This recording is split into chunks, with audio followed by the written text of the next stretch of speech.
I saw my best friend's brother at a gay club. Then he walked past everyone to get to me. Gay love story. Hello, everyone. Before we begin today's story, I have a small favor to ask. Please hit the subscribe button and turn on the notification bell so you never miss any of our channel's newest stories. It only takes a moment, it is completely free, and it is one of the best ways you can support us as we continue bringing you more dramatic, heartfelt, and emotional love stories like this one. Your support truly means the world to us. And before we begin, tell me where you are watching from today. Leave your city or country in the comments below. I would love to know how far our stories are reaching. Thank you so much for being here and for supporting the channel. Now, let us return to our main character. I came here to disappear into a crowd, so why was the one man I had spent years trying not to want walking straight toward me? Noah Bennett had been inside the club for exactly 19 minutes when he decided coming had been a terrible idea. Not catastrophic, exactly. Nobody was going to write a documentary about it, but terrible enough that he was already planning his escape. The place was packed, music pulsing through the floor, blue and violet lights sweeping across a crowd that somehow knew exactly what to do with their hands while dancing. Noah did not. He held a club soda like it was emergency equipment and leaned against the bar, pretending he was completely comfortable being there alone. He wasn't. His friends had convinced him he needed to get out more, meet somebody, stop spending Friday nights watching old sitcoms and claiming it counted as self-care. So here he was, 25, single, and apparently dressed like a substitute teacher who had wandered into the wrong building. Fantastic, he muttered. I'm thriving. He was considering leaving when he saw him. At first, Noah thought the lights were playing tricks on him. Then the man turned slightly, and Noah recognized the profile immediately. Caleb Whitmore, Mason's older brother. Noah's stomach dropped. Of every man in Chicago, why him? Caleb had existed on the dangerous edge of Noah's life for years, close enough to know, distant enough to quietly admire.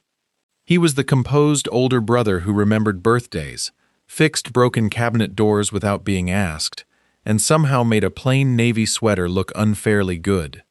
Noah had developed a crush on him during college and buried it beneath approximately 6,000 layers of common sense. Caleb was Mason's brother. Caleb was older. Caleb was unavailable. Most importantly, Noah had always assumed Caleb was straight. Apparently, Noah's powers of observation deserved immediate retirement. Caleb stood about 30 feet away, talking with two men near the opposite end of the room. Noah looked down so quickly he nearly spilled his drink. Okay. Fine. This changed nothing. Adults were allowed to encounter each other unexpectedly. Noah could simply leave before Caleb noticed him, and spend the rest of his natural life pretending tonight had never happened. Excellent plan. He placed his glass on the bar and turned toward the exit. Then something made him look back. Caleb was staring directly at him. Noah froze. For one strange second, the crowded room seemed to shrink around that look. Then Caleb moved. A man near him smiled and tried to catch his attention. Caleb politely passed him. Someone else greeted him. Caleb kept walking, straight through the crowd, straight toward Noah. Noah's pulse climbed with every step. 10 feet. 6. 3. Caleb stopped in front of him, calm as ever, while Noah's brain abandoned civilization entirely. Caleb's expression softened into a small smile. There you are, he said. Noah blinked. There I am? Caleb glanced at him for a long, quiet moment. I was starting to think you would never look back at me. Noah stared at Caleb as if the English language had suddenly become an advanced course he had forgotten to enroll in. Look back at you? He repeated. Brilliant. 25 years of education, and those were apparently the only 4 words his brain could locate. Caleb smiled, not the polite smile Noah had seen at family cookouts or Mason's birthday dinners, but something quieter, almost nervous. That was somehow worse. Caleb Whitmore did not get nervous. Caleb was the man who could walk into Thanksgiving dinner 20 minutes late, carrying a pie, and somehow make everyone else feel underdressed. You kept looking over here, Caleb said. Then looking away, Noah felt warmth climb into his face. I thought I was being subtle. You were not. Good to know. I will remove espionage from my career options. Caleb laughed, and the sound loosened something in Noah's chest. Around them, the club remained loud and crowded, but Noah barely noticed anymore. One question had swallowed everything else. So, Noah said carefully, you are here. Caleb raised an eyebrow. That is generally how locations work. You know what I mean. Caleb did. His expression changed, amusement giving way to something more thoughtful. You are surprised. I am trying very hard not to look surprised. You look extremely surprised. Noah rubbed the back of his neck. I guess I made assumptions. Caleb nodded without anger. Most people do.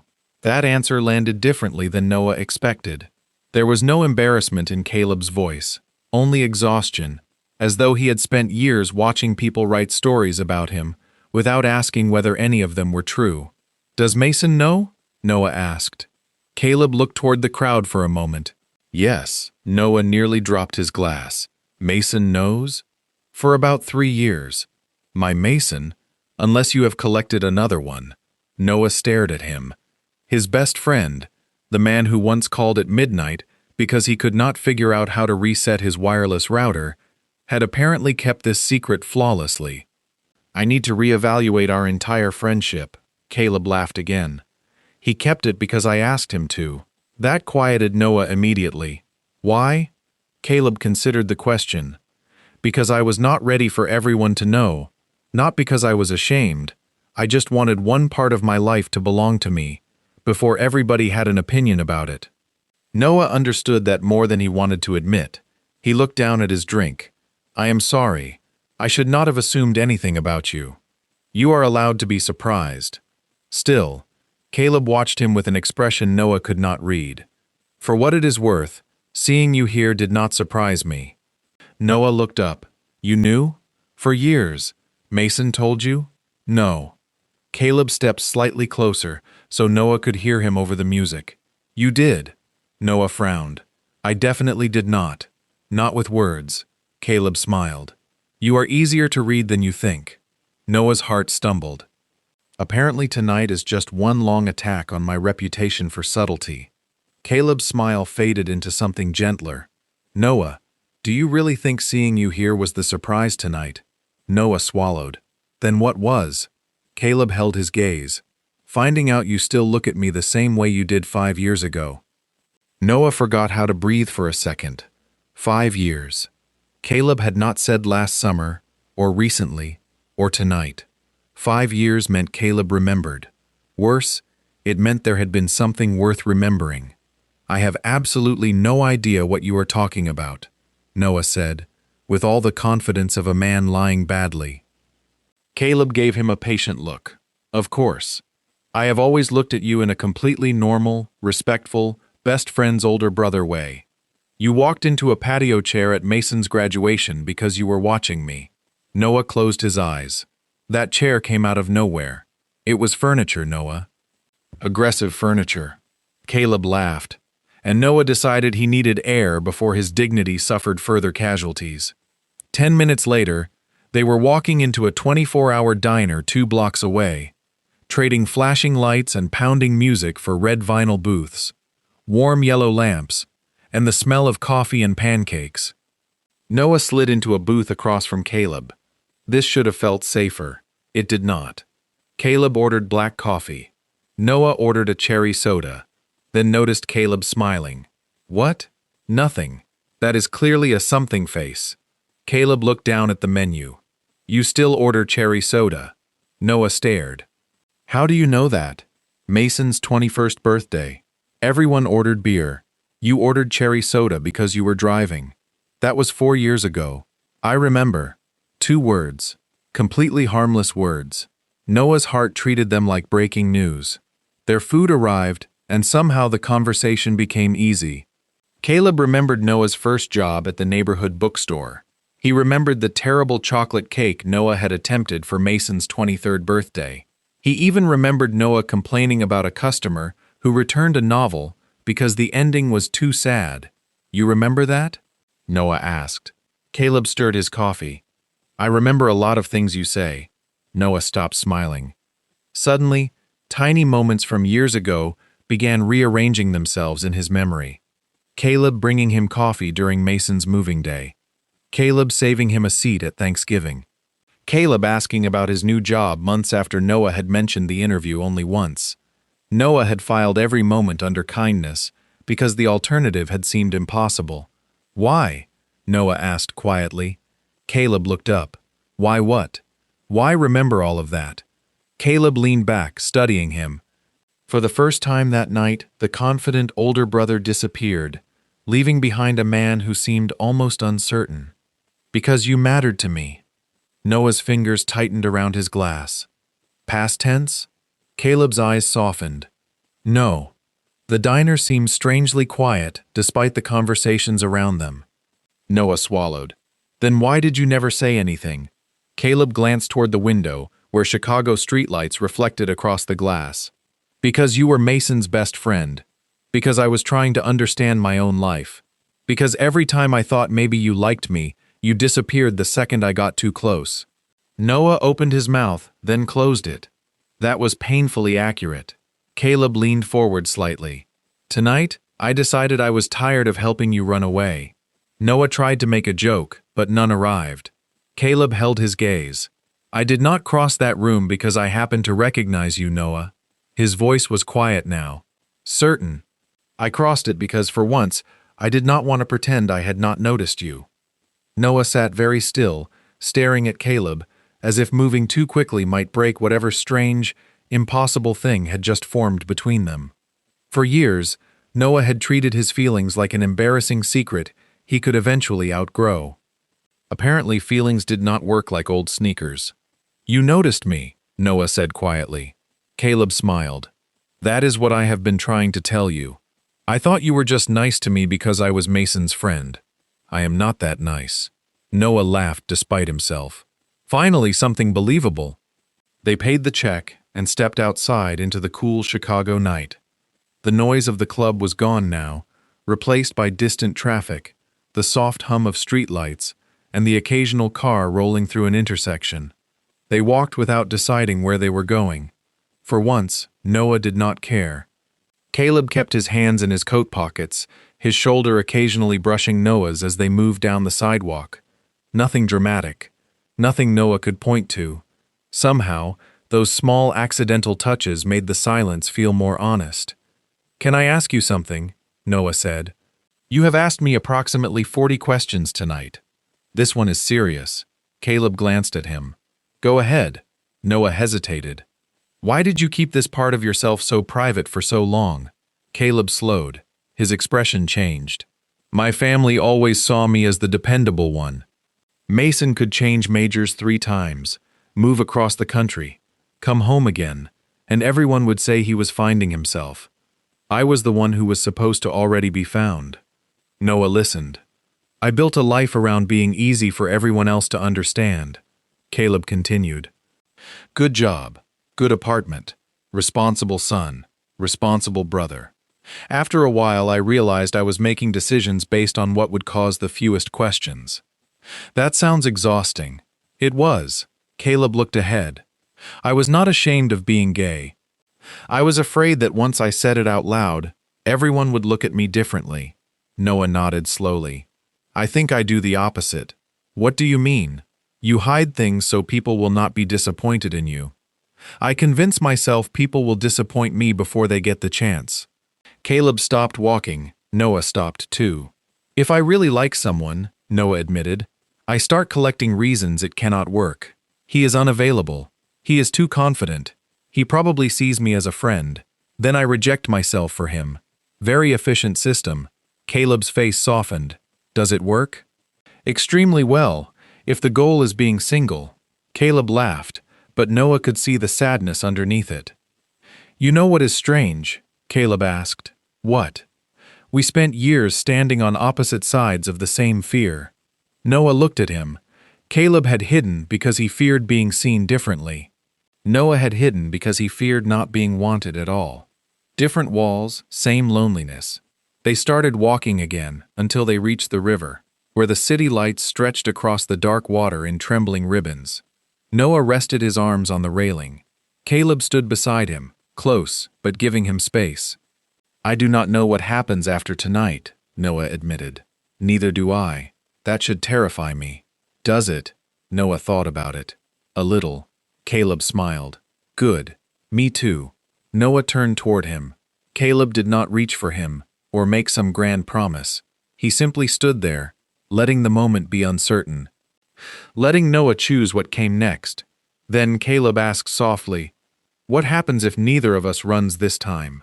Noah looked at the water, then back at the man he had spent 5 years convincing himself he could never have. For the first time, uncertainty did not feel like a warning. It felt like a door. By the time Noah got home, the sky over Chicago was beginning to turn pale gray, and he had somehow acquired 3 things he had not possessed the night before: Caleb's phone number, a ridiculous smile he could not get rid of, and enough nervous energy to reorganize his entire kitchen. He slept for 4 hours. At 10:30, his phone buzzed on the nightstand. Noah grabbed it immediately, expecting Caleb. It was Mason. Noah's stomach dropped with such perfect timing that it felt personal. The message was simple: "Sunday dinner at Mom and Dad's. You are coming. Caleb will be there too." Noah stared at the screen. "Of course he will," he whispered. Yesterday those words would have meant nothing. Today they felt like an approaching examination for which Noah had done absolutely no studying. Another message appeared, this time from Caleb. "Good morning. Did you make it home safely?" Noah smiled before he could stop himself. "Yes." Then, after 3 seconds of courage, he added, "I am also apparently having dinner with you tomorrow," while pretending last night did not rearrange my entire understanding of reality. Caleb called immediately. Noah answered from bed. That was alarmingly fast. "Why are we pretending?" Caleb asked. No greeting, no warm-up. Straight into danger. Because Mason will be there. Mason already knows I am gay. That is not the complicated part. Silence settled between them. Noah sat up. "You are his brother." "I was his brother yesterday too." "Yes, but yesterday I was not standing by the river wondering whether his brother and I were starting something." Saying it aloud made the possibility feel real, and reality was precisely where Noah's courage tended to file for retirement. Caleb's voice softened. "Are we starting something?" Noah looked toward the window. "I want to." The answer came before fear could edit it. Caleb was quiet for a moment. "So do I." Noah closed his eyes. There it was. Simple, terrifying, wonderful. "Then can we keep this between us for a little while?" Noah asked. "Just until I figure out how to talk to Mason?" "How long is a little while?" "I do not know. A week? Maybe 2? Caleb exhaled slowly. "I can give you time." Relief washed through Noah. Then Caleb continued. "But I need you to understand something. Privacy and hiding are not the same thing." Noah's smile disappeared. "I know. Do you?" Caleb asked gently. "Because I spent years making myself smaller so other people would never feel uncomfortable. I cannot build something meaningful by doing that again." Noah swallowed. "I am not embarrassed by you. I did not say you were." Somehow, that made it sting more. Sunday arrived too quickly. Noah stood outside the Whitmore family home, holding a bakery box like it contained emergency medical supplies. Mason opened the door. "You brought pie? People like pie. You hate bringing things. People change." Mason narrowed his eyes. "You are acting weird. This is my normal personality." "That is unfortunate." Noah stepped inside and heard Caleb laughing from the kitchen. His entire body recognized the sound before his brain could prepare. Caleb appeared in the doorway wearing jeans and a charcoal sweater. Their eyes met, only for a second. But that second contained the river, the diner, 5 years of missed signals, and one quiet promise not to run. Mason looked from Noah to Caleb. "Why are both of you being strange?" "We are not," Noah answered too quickly. Caleb said nothing. He simply held Noah's gaze, and Noah remembered his words from the phone call. Privacy and hiding were not the same thing. For the first time, Noah wondered whether his fear of losing Mason might cause him to hurt Caleb instead. And somehow, that possibility frightened him even more. For the next 2 weeks, Noah discovered that happiness could be surprisingly inconvenient. It showed up in places he had not prepared for. A coffee waiting for him at the bookstore near his apartment, because Caleb remembered his order. A Tuesday night phone call that lasted until nearly 1 in the morning, because neither of them wanted to be the first to hang up. A Saturday afternoon baseball game where Caleb spent 3 innings explaining statistics before Noah finally admitted he understood none of them and had mostly been watching Caleb get excited. "You could have told me an hour ago," Caleb said. "And missed the lecture on earned run averages? Never." Caleb laughed so hard the woman in front of them turned around smiling. Noah loved that sound. That was becoming the problem. The more ordinary their time together became, the less ordinary Caleb felt. Noah had spent years imagining romance as something dramatic, but Caleb made it feel like remembering how he took his coffee, sending a message when he got home, or walking on the street side of the sidewalk without making a performance of it. Small things, steady things, things Noah was beginning to depend on. And yet every time Mason called, Noah's stomach tightened. He kept telling himself he needed 1 more day, then another. Then another. 2 weeks became 3. At a Whitmore family cookout on Sunday afternoon, Noah stood in the backyard beside Mason, balancing a paper plate while Caleb talked with his parents 20 feet away. Caleb glanced toward Noah and smiled automatically. Noah almost smiled back. Almost. Then Mason turned to him, and Noah looked away. The movement was tiny. Caleb noticed anyway. Later, Noah found him alone near the side gate, carrying an empty pitcher toward the kitchen. "Caleb," Caleb stopped. "Hey." The warmth in his voice was still there, but quieter. Noah hated that he could hear the difference. "Are you okay?" "I am fine." That sounded like the official statement released before somebody is absolutely not fine. Caleb gave a tired smile. "You looked away from me." Noah's chest tightened. Mason was standing there. "I know. I just need more time." Caleb set the pitcher on a patio table. "Noah, I have given you time. It has only been 3 weeks. I am not counting days." Caleb's voice remained calm, which somehow made every word heavier. "I am counting moments. Every time Mason walks into a room, you change. Every time someone asks why we have been spending time together, you make a joke. Every time I look at you around my family, you look somewhere else." Noah stared at the grass. "I am trying to protect my friendship. And what are you protecting this from?" Noah had no answer. Caleb looked toward the backyard, where Mason was laughing with his father beside the grill. "Do you know what I realized?" he asked. "I spent years hiding because I thought honesty might change how people saw me. I promised myself I would never live that way again." Noah looked up. Caleb's expression held no anger. That was worse. There was only sadness. "I care about you," Caleb said. "More than I expected to this quickly. But I cannot become another secret someone keeps because the truth feels inconvenient." "You are not a secret." Caleb's eyes softened. "Then why does it feel like I disappear whenever someone else enters the room?" Noah felt the question land somewhere deeper than any argument could reach. "Caleb, please. I am not asking you to choose between me and Mason." Caleb stepped closer, then stopped, leaving space between them. "I am asking you to stop making that choice before Mason has even been given one." Noah wanted to promise he would fix everything. Instead, fear held the words behind his teeth. Caleb nodded as though the silence had answered for him. "I spent too many years hiding myself, Noah. I cannot fall in love by hiding again." Then Caleb picked up the pitcher and walked toward the house, leaving Noah beside the gate with the terrible realization that protecting himself from losing one person might already be costing him another. Noah stayed beside the gate until the ice on his untouched drink had nearly melted away. He had spent 3 weeks telling himself he was protecting something important. Standing there alone, he finally wondered whether fear had simply borrowed a nicer name. "Okay," Mason said behind him. "What happened?" Noah turned. Mason stood a few feet away holding 2 paper plates and wearing the suspicious expression of a man who had been collecting evidence. Nothing happened. Mason stared at him. You have been weird for 3 weeks.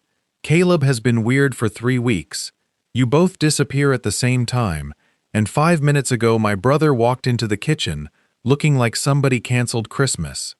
Try again. Noah considered escaping through the gate. Unfortunately, running away had become exactly the problem. Can we talk somewhere private? Minutes later, they sat on the front steps while the cookout continued behind the house. Noah clasped his hands together. I have been seeing Caleb. Mason blinked. Seeing him where? No, seeing him. Another blink. Then understanding arrived. Oh. Noah waited for the explosion his imagination had rehearsed dozens of times. Mason only stared toward the street. How long? 3 weeks. And you did not tell me. I was afraid.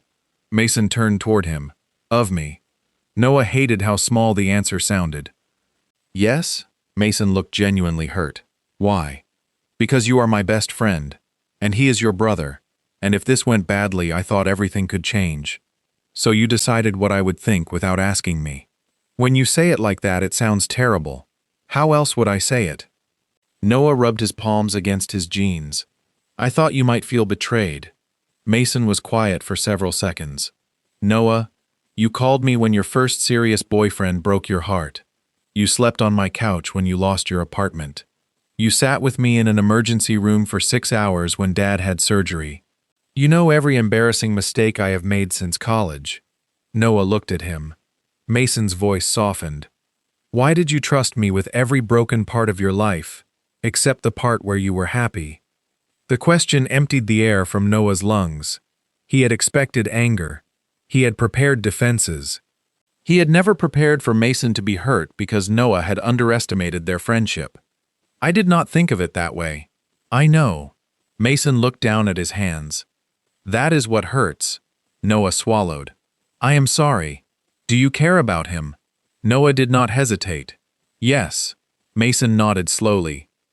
Then why are you treating that like something you need permission to feel? Noah looked across the quiet street. There it was again. The pattern Caleb had seen before Noah could. Noah had spent years rejecting himself on behalf of other people. He had assumed Caleb would never want him. He had assumed Mason would never accept them. Every time happiness approached, Noah invented its rejection before reality could answer. I think I was trying to make losing him hurt less, Noah admitted. If I never fully chose him, then maybe I could pretend I never really had him. Mason sighed. That is an impressively complicated way to ruin something good. Noah laughed once, though his eyes had begun to sting. Thank you for your compassion. I am your best friend. Mockery is included. Then Mason grew serious. Caleb spent a long time learning that he did not have to apologize for who he is. Do not make him feel like loving you puts him back in hiding. Noah closed his eyes briefly.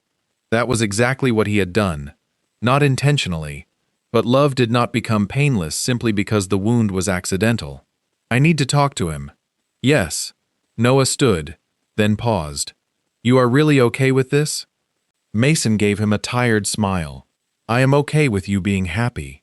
I am less okay with both of you acting like characters in a television drama instead of having one honest conversation. For the first time in weeks, Noah smiled without fear immediately following it. He pulled out his phone and looked at Caleb's name. The hardest truth was suddenly obvious. Mason had never been the person Noah was most afraid of. Noah had been afraid of himself, of hoping too much, wanting too much, believing he could actually be chosen. And if fear had taught him to run, then maybe love was going to require him to learn the opposite. Noah called Caleb before he could lose his nerve. It rang 4 times, then went to voicemail. He tried again an hour later. Nothing.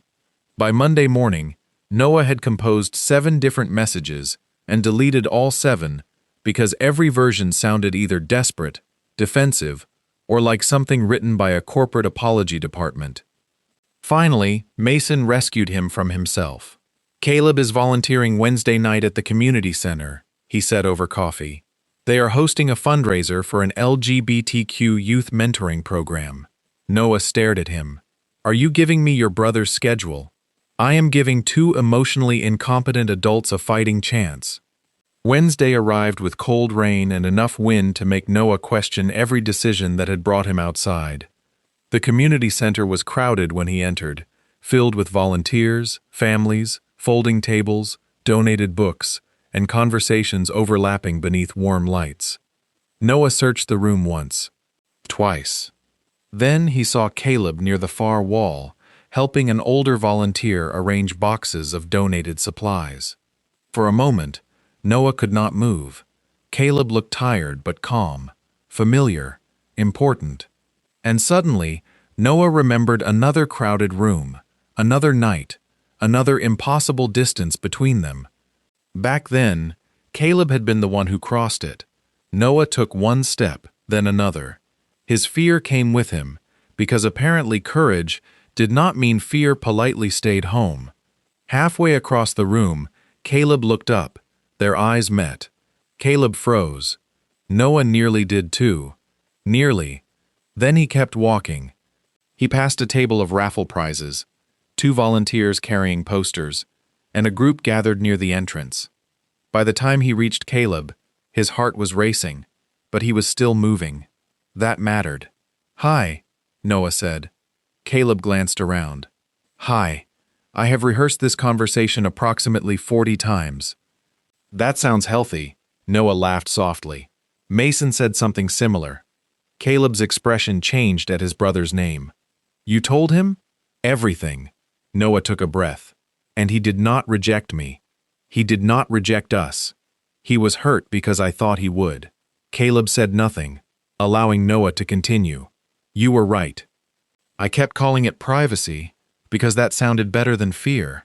I thought if I controlled who knew, I could control what happened next. Noah looked down briefly, then forced himself to meet Caleb's eyes again. But I was not protecting you. I was protecting myself.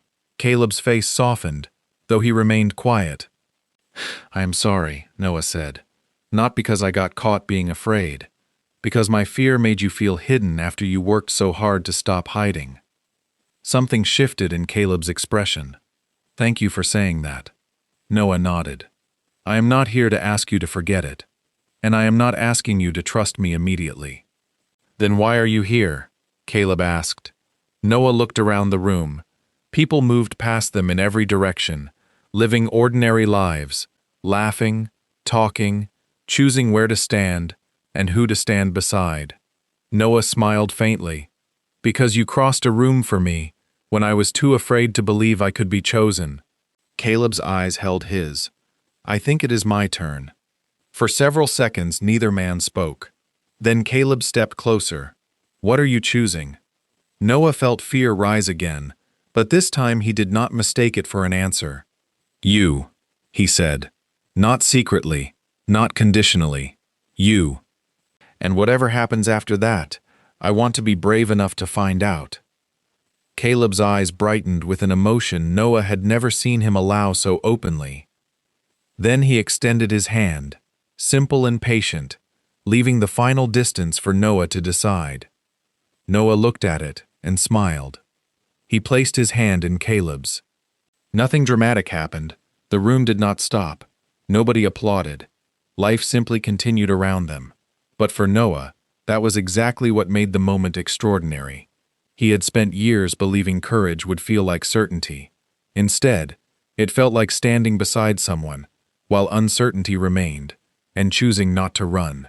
3 months later, Noah sat at the Whitmore family dinner table, wondering how his greatest romantic crisis had somehow evolved into an argument about mashed potatoes.